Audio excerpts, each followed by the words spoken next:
Good morning. It's time to do a little lab activity. I understand for those of you at home, you obviously won't have the supplies, but what I am going to do is I'm going to do it and show you the stuff. And then what you are going to do is you are going to actually do a write-up on this activity. Right? What this activity is there was a bag of white powder that was found. And this was found at the scene of a crime. And what the police want to know is they want to know what this stuff is. All right. So basically, we are a CSI lab. All right. And we're as a CSI lab, our job is to identify this unknown white powder. What would be easy to do is let's say, well, I'll give you guys all a sample of crack cocaine. All right. And you compare this to crack cocaine and decide as whether or not it's the same thing. Well, unfortunately, that gives you a chance to make a biased decision. And you might go, well, this was found in a bad part of town in Chicago, so it's got to be crack cocaine. So yeah, it matches up. So you can see how that could be very biased in your decision, making you lean towards one direction or the other. So to make it so there's no bias in the decision, what the scientists will do is that they will use known compounds, but they don't, at the time when they're testing it, know which one is which. I'm going to turn the camera. I know this isn't the greatest way to do this, but it's going to have to work. And that is that over here, I have a bunch of containers that have what I would say are some known containers of white powders. So we have powder letter F, we have powder letter E, we have powder D, we have powder C, we have powder B, and we have powder A. Okay? So there's 6 different powders that we do actually know what they are. So I know which ones they are, right?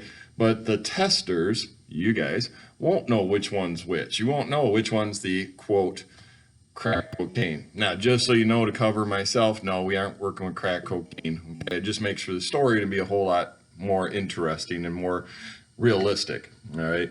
So don't think that we are actually working with crack cocaine. But again, it makes it more fun if we can imagine that that's what we're actually working with. Right? To make it like a real CSI lab.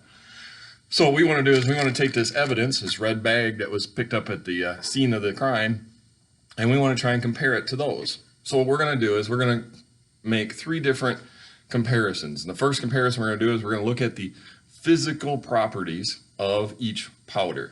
Right? And then the second thing we're going to do is we're going to do a chemical reaction of it with water and see what it does. Right? And then the third thing we're going to do is we're going to do a chemical reaction of the compound white powder with a really weak acid. Right? So, and we're going to look at, for those ones, the reactions, we got to look at what we did in the notes yesterday, and that was there were 4 different things that indicate a chemical reaction. And what we're looking to see is there a chemical reaction with water? And is there a chemical reaction with the weak acid? So remember from those 4, if you go back and look at your notes, it was it either gives off energy or takes in energy. Right? It's going to give off a gas. It's going to change color.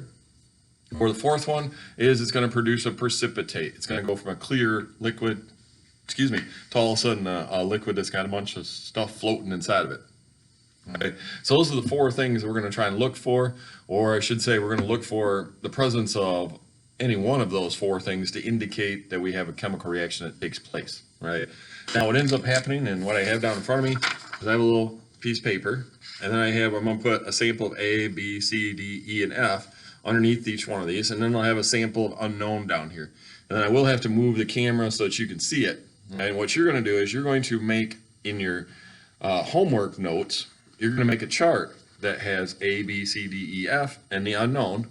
And then you have to write down and for you guys at home, because you won't be able to touch this, I'd like for you to get a minimum of 1 property, but preferably 2 physical properties about each substance, including the unknown. All right.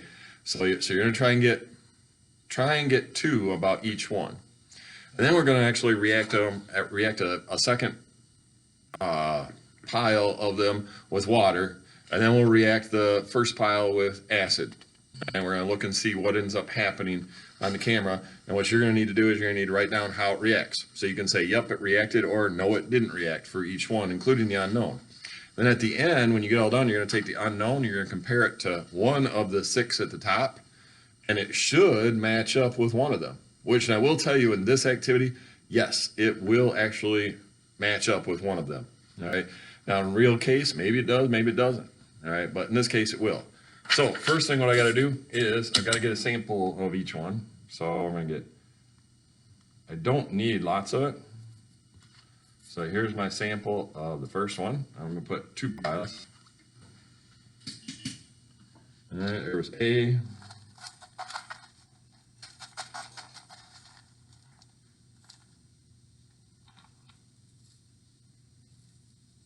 There's a little bit of B.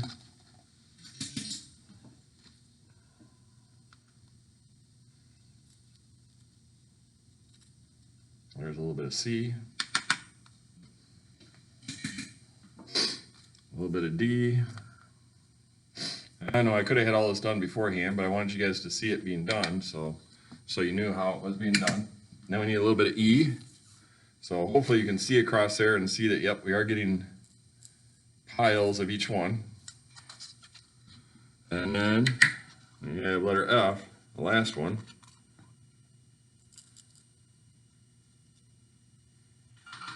Okay, so there's my 6. And then I got to get a little bit of the unknown. And we're going to put that down by the word unknown at the bottom.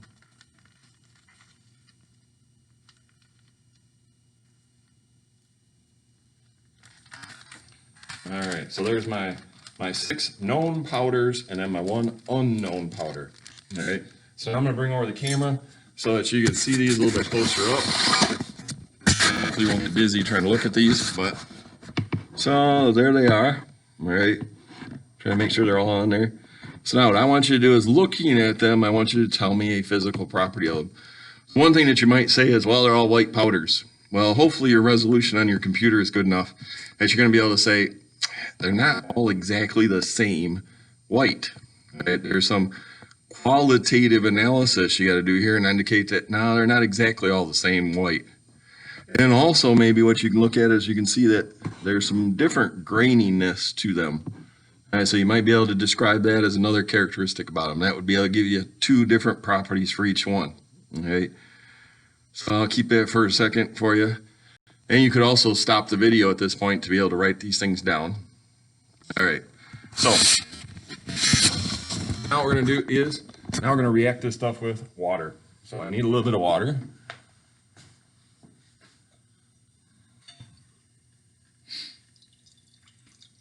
So, and what I'm going to do is, and I think if I move this close enough, you might be able to see it.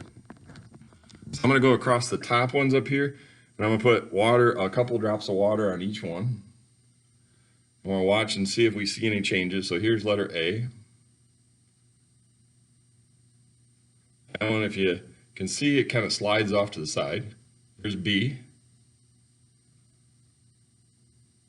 That one kind of sizzles up a little bit. Here's C. And C, it's kind of sliding off to the side. Now you can see going back to B, look at letter B back there. Here's letter D.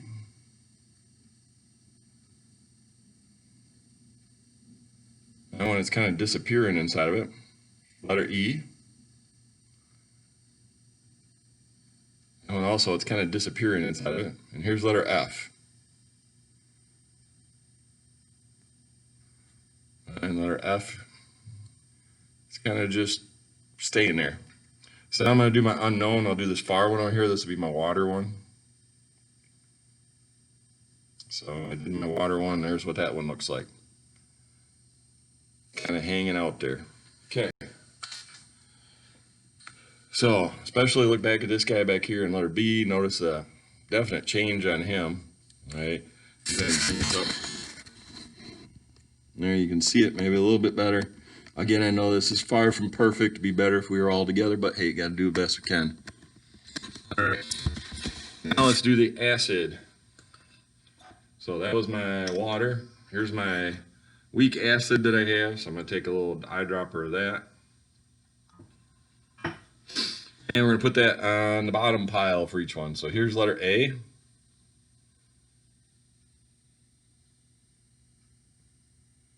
It's again kind of like sliding off to the side. Here's letter B.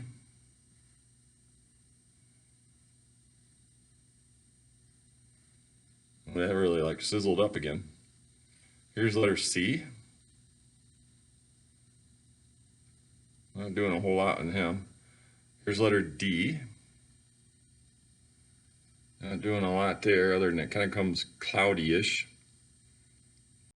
Here's letter F.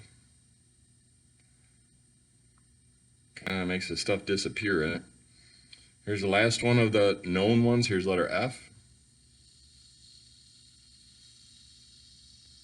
Well, that sizzled out. Even made a bubble on top. All right, then we do our unknown over here.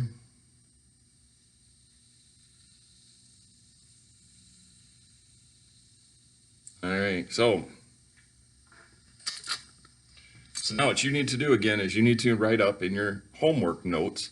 You're going to make a little chart as A, B, C, D, E, F, and you have to give me 2 physical properties about each one, including the unknown. Then you have to also give me, in another row, you got to tell me how did it react with water. And you can say, yep, it reacted, or no, it didn't. And if it did react, what did it do? All right, and including the unknown. And then the last one you're going to do is, how did it react with the acid, which is the bottom row? All right, and again, tell me if it reacted or not, and if it did, how did it react? And then the final thing you're going to do is you're going to tell me what the unknown is it A, B, C, D, E, or F? Which one does it match with? And remember, in this activity, yes, it does match one of them, right? I want you to tell me which one it matches with. So make sure that you have all of that together in your write-up on this. You can include this write-up with the homework assignments. There's some questions also on Canvas that you need to do. So you can put it all together and then submit all of that together as one submission. I made one submission spot on Canvas for both activities. All right, well, with that, we'll see you later. Hope you enjoyed being a CSI agent for the day. Have a good day.